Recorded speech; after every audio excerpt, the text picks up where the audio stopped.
Santa Clara, proteção veicular, a melhor proteção para o seu carro ou moto. Tranquilidade, segurança e benefícios diferenciados que só a Santa Clara pode lhe oferecer. Com respeito e compromisso, a Santa Clara protege 100% do seu carro ou moto. Não conte com a sorte, conte com a Santa Clara Proteção Veicular. Santa Clara, mais proteção, menos burocracia. Praça Martiniano de Carvalho 36, Pracinha do Canaã, 7 Lagoas. Telefones 31 3107 8269 ou 31 3176 3664. Santa Clara, quem conhece, confia.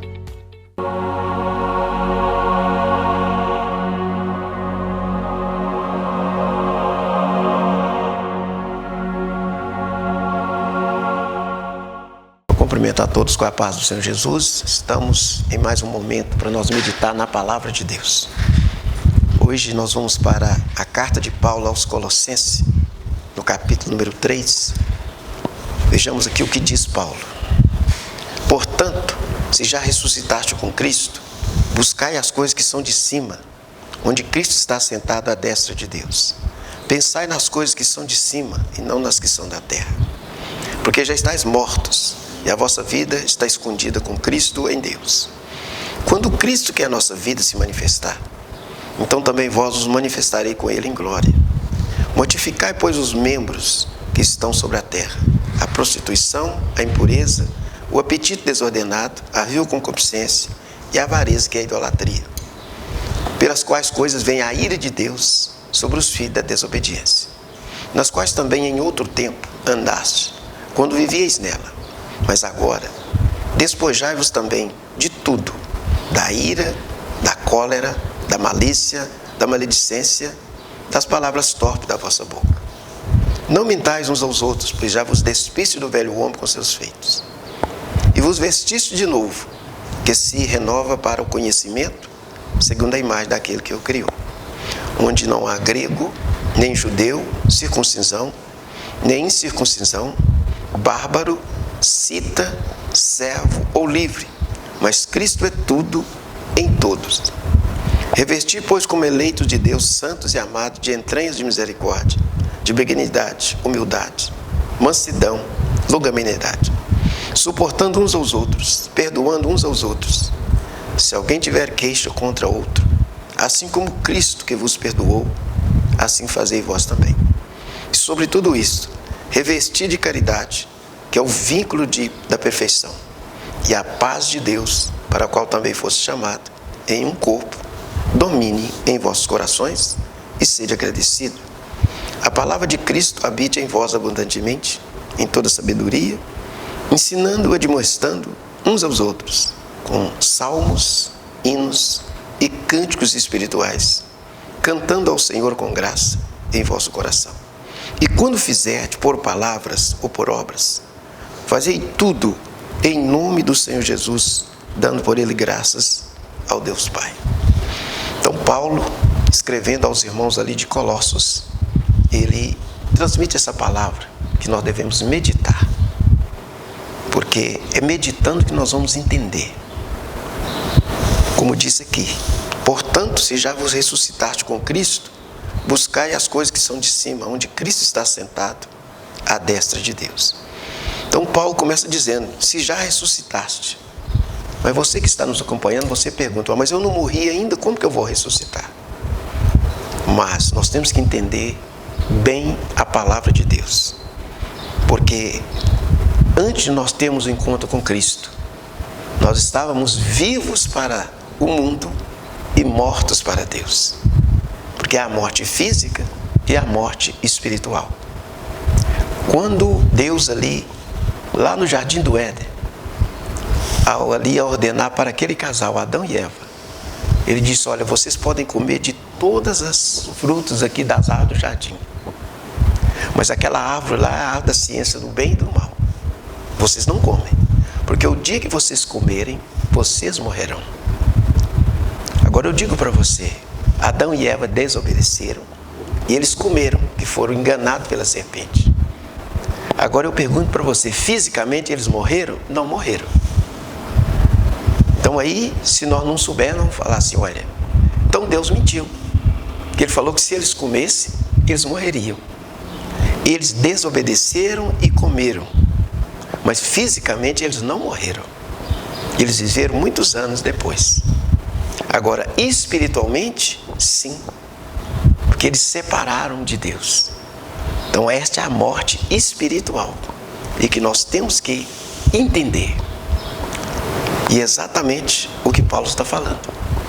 Portanto, se já ressuscitaste com Cristo, buscai as coisas que são de cima, onde Cristo está sentado à destra de Deus. Então, ressuscitar é quando nós temos um encontro com Cristo Jesus. Porque, como Jesus disse em João 14, verso 6, eu sou o caminho, a verdade e a vida. Ninguém vem ao Pai senão por mim. Então, exatamente, Jesus, Ele é a vida.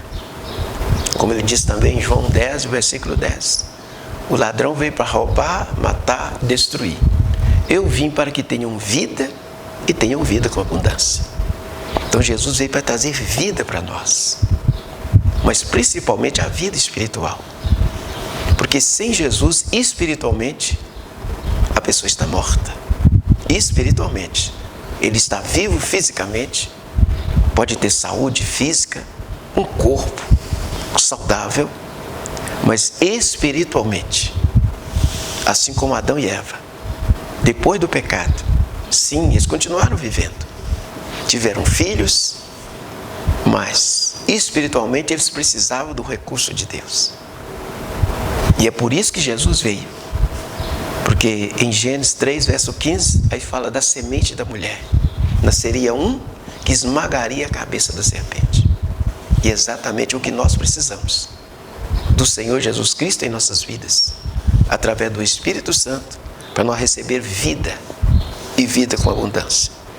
E quando nós ressuscitamos com Cristo, nós passamos a ter um desejo muito grande de buscar as bênçãos celestiais.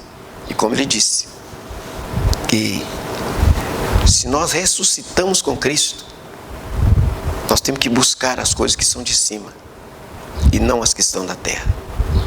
Pensai nas coisas que são de cima e não nas que são da terra. Agora, no versículo 3, ele já disse ao contrário. Porque já estáis mortos e a vossa vida está escondida com Cristo em Deus.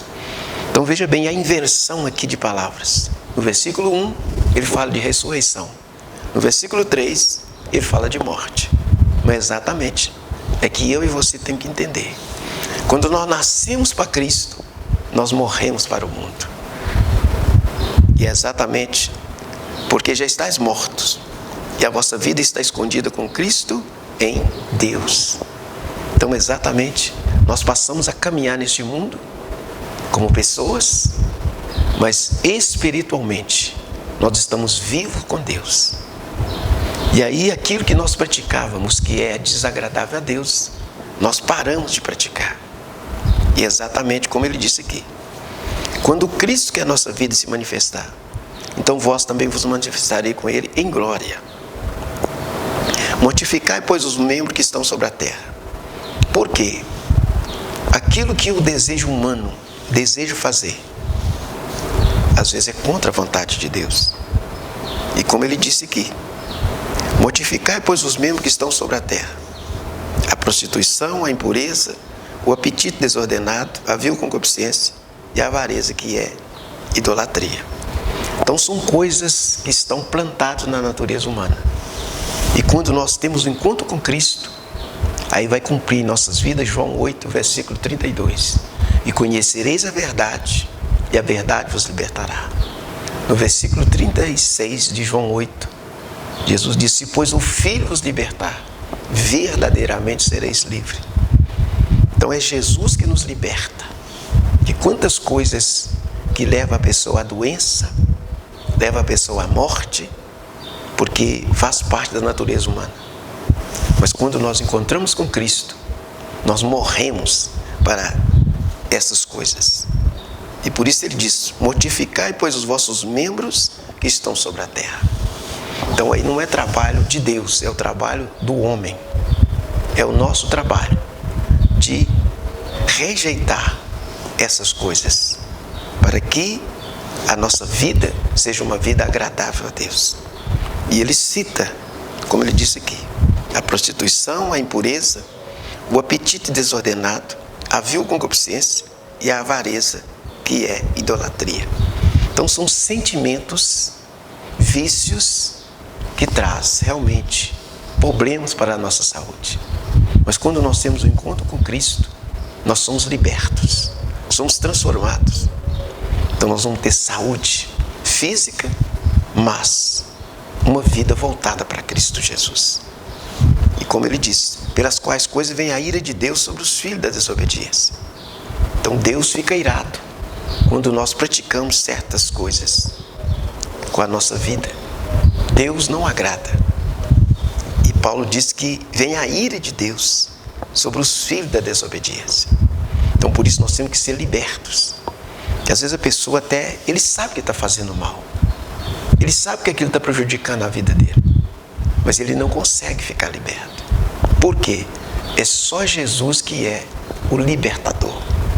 E como ele mesmo disse, e conhecereis a verdade, e a verdade vos libertará. Então se nós conhecermos a verdade, tivermos um encontro com Cristo, nós vamos ficar libertos, transformados, para exaltar e glorificar o nome do Senhor.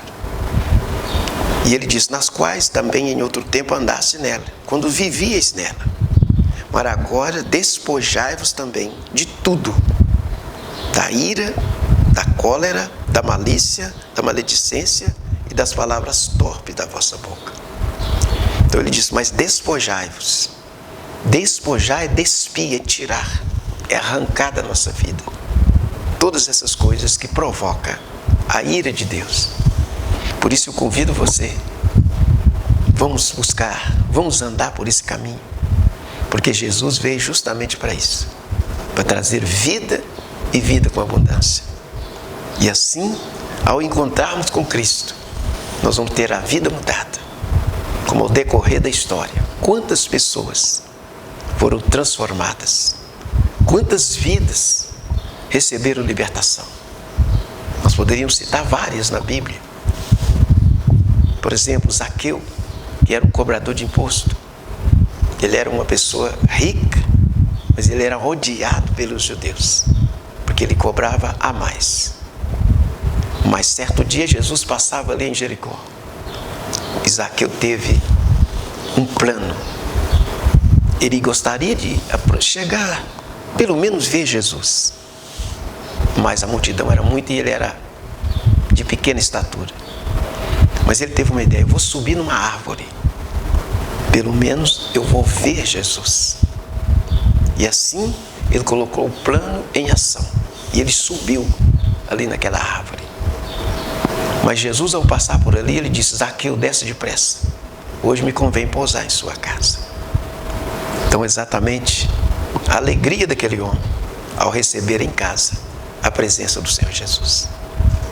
Mas nós vamos para o intervalo, depois nós damos continuidade. Continue conosco.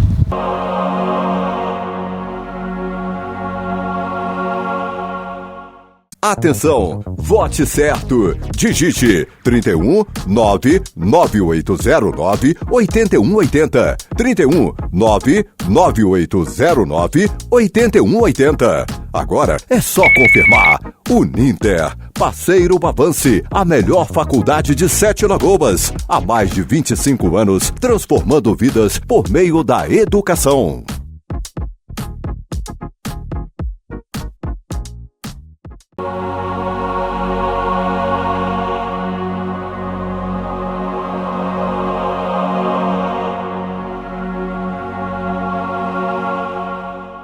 Voltamos com mais palavra de Deus para você.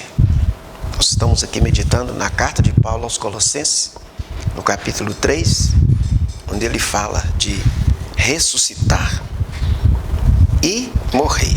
Ele fala das duas coisas, mas é o que nós estamos estudando.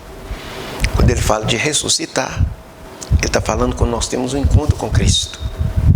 Porque fisicamente estávamos vivos, mas espiritualmente estávamos mortos.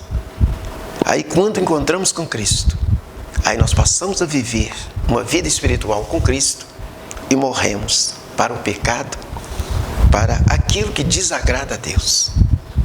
Então é aí que nós precisamos de entender. E como ele disse aqui no versículo número 8, 3:8, mas agora despojai-vos também de tudo. Aí ele mexe no nosso sentimento, aquilo que está dentro de nós. Então, se nós não tomarmos cuidado, seremos pessoas que iram muito facilmente. Aí ele diz: ira, cólera, malícia, maledicência e de palavras torpes da vossa boca. Nós temos que despojar, despir, largar. Mas às vezes a pessoa até tem um desejo de ficar livre, que ele sabe que traz problema, traz prejuízo para a nossa vida. Mas o que pode libertar nós é somente Jesus. Só Jesus, ele pode nos libertar. Assim como Zaqueu foi liberto, porque ali Jesus foi para a casa de Zaqueu, ainda que muitos murmuravam que Jesus foi para a casa de um pecador. Mas ao chegar ali, Zaqueu disse: hoje resolvi dar metade dos meus bens para os pobres, e naquilo que defraudei alguém eu vou devolver 4 vezes mais. Então veja bem, houve mudança. Jesus disse: hoje veio salvação a esta casa, porque o Filho do Homem veio buscar e salvar o que estava perdido. Então essa é a mudança, essa é a transformação. Antes Zaqueu estava vivo, tinha riquezas, mas dentro dele, ele tinha algo que desagradava a Deus. Ele vivia realmente uma vida atribulada, porque ele sabia que ele estava errado, mas ele não conseguia ficar livre daquilo. Mas o dia que Jesus entrou ali na casa dele, ele foi transformado. Ele teve força suficiente para ficar livre de tudo aquilo que ele fazia que desagradava a Deus. Então exatamente conosco não é diferente. Às vezes você tem algo na vida que você gostaria de ficar livre, você gostaria de ficar liberto, mas às vezes por si só você não consegue. Agora nós precisamos de ter um encontro com Cristo. Aí sim, Ele vai nos dar força, vai nos dar sabedoria, autoridade, para nós rejeitarmos tudo aquilo que desagrada a Deus. E é o que aqui Paulo disse no versículo 8, que nós temos que despojar de tudo: ira, cólera, malícia, maledicência e as palavras torpe. Então exatamente são palavreados que desagradam a Deus. Devemos ter palavras agradáveis para transmitir para as pessoas, e isso vai nos fazer bem também, como aqui ele está falando.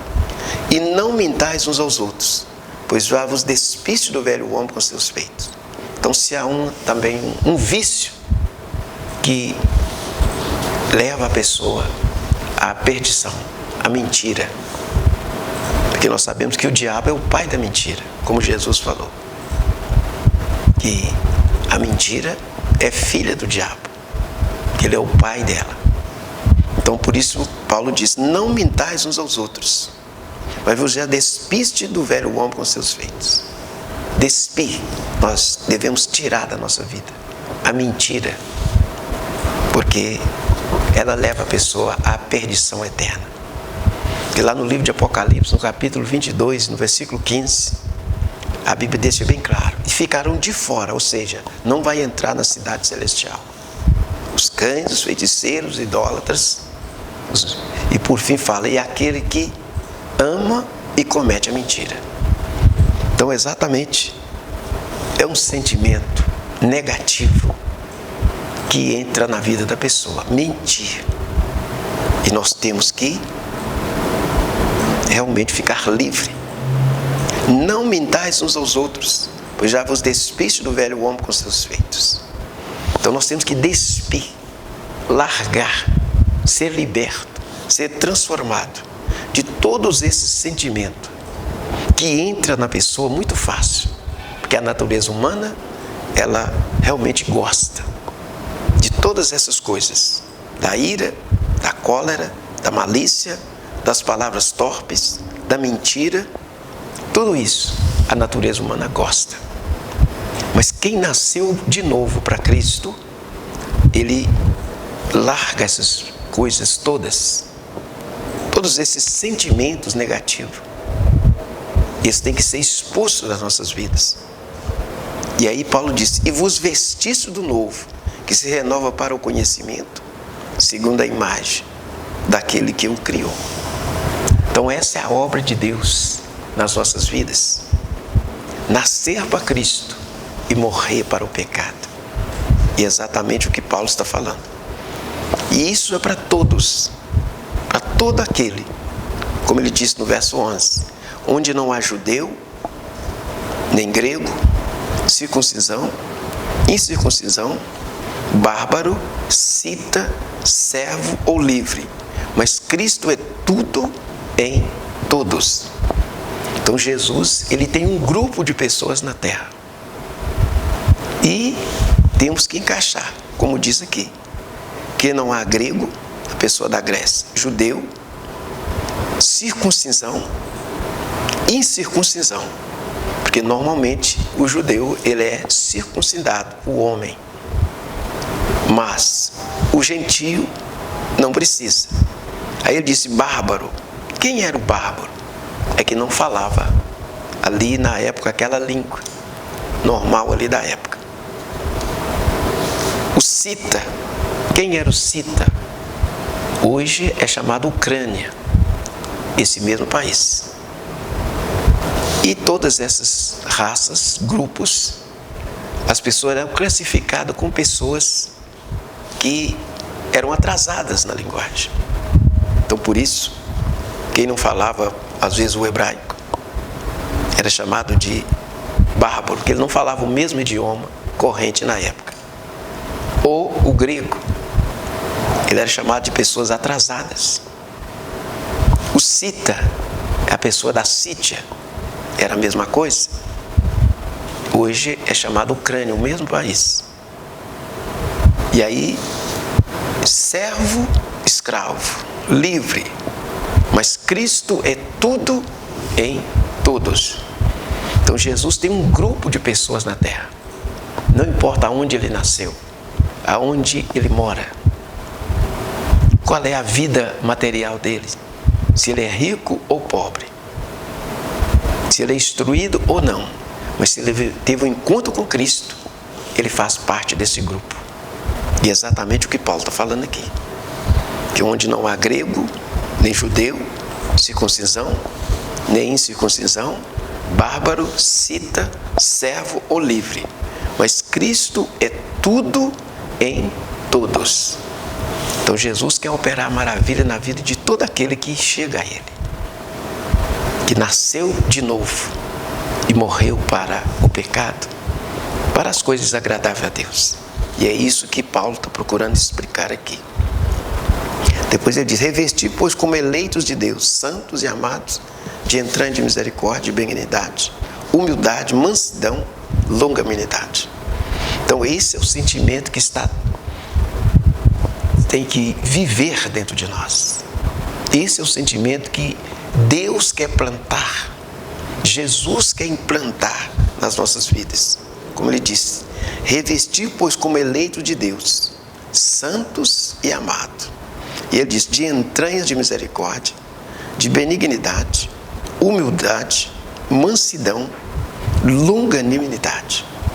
Então esse é o sentimento que Deus deseja que esteja plantado em nossas vidas. E ele disse mais: suportando uns aos outros, perdoando uns aos outros. Se alguém tiver queixa contra outro, assim como Cristo vos perdoou, assim fazei vós também. Então ele disse: nós temos que revestir desse sentimento de misericórdia, de benignidade, de humildade, mansidão, longanimidade, suportando uns aos outros, perdoando uns aos outros. Assim como Cristo fez, Ele quer que nós passemos por esse caminho também. Que nós imitemos realmente aquilo que Jesus veio fazer. Ele fez, Ele cumpriu.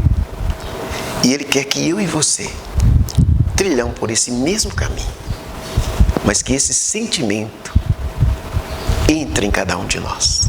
E quando ele entra, o sentimento negativo do pecado, eles vão embora. Por isso que Jesus disse: se por o Filho vos libertar, verdadeiramente sereis livres. Então nós precisamos dessa libertação, da transformação, da bênção de Deus em nossas vidas. E é o que Paulo está procurando. Que assim como Cristo nos perdoou, assim nós devemos fazer o mesmo. E sobre tudo isto, revestir de caridade, que é o vínculo da perfeição. A palavra caridade significa amor em ação. Então exatamente não basta falarmos, mas temos que agir. Porque o amor não é apenas um sentimento, mas é uma atitude que nós devemos tomar. Assim como Deus Pai, Ele tomou uma atitude ao nosso respeito. Que ao pecar o homem estava destituído da glória de Deus. Mas Jesus veio justamente para levar nós outra vez à comunhão com o Pai. E exatamente é o que Paulo aqui está falando. Mas sobre tudo isso, revestir de caridade, que é o vínculo da perfeição. Então o amor de Deus deve estar em ação em nossas vidas. E assim nós devemos tratar o nosso próximo, realmente com este amor de Deus, ter uma atitude. E depois ele disse: a paz de Deus para a qual fosse chamado em um corpo, domine em vossos corações e sede agradecido. Então ele disse: a paz de Deus para o qual fosse chamado em um corpo, domine em vossos corações. Há uma tradução da Bíblia que diz que a paz de Deus deve ser o árbitro em nossas vidas. O que é um árbitro? É uma pessoa que comanda. Às vezes numa partida de futebol, ali tem 11 jogadores de um lado, 11 do outro. Mas tem alguém ali chamado juiz ou árbitro. Ele que julga toda a situação. E em qualquer situação, ele usa o apito. E ele apitou, todo mundo tem que obedecer. O apito do árbitro. Para começar, para acabar. E qualquer intervenção, ele age através do apito. Agora, conosco, para mim, para você, servo e serva de Deus, o que ele diz? A palavra de Cristo habite em vós, né? A paz de Deus para a qual fosse chamado em um corpo, domine, olha bem, domine em vossos corações. Ou seja, a paz de Deus deve ser o árbitro em nossas vidas. Ela tem que comandar, ela tem que falar mais alto. E é exatamente disso que nós precisamos. Então eu quero deixar para você meditar nisso aí. E permita que a paz de Deus entre no seu coração. E assim as maravilhas vão acontecer para a glória de Deus, no nome de Jesus. Estamos chegando ao final do nosso programa. Que Deus em Cristo Jesus esteja trazendo para você a paz celestial. E até o próximo programa, se a Deus assim o permitir. Amém.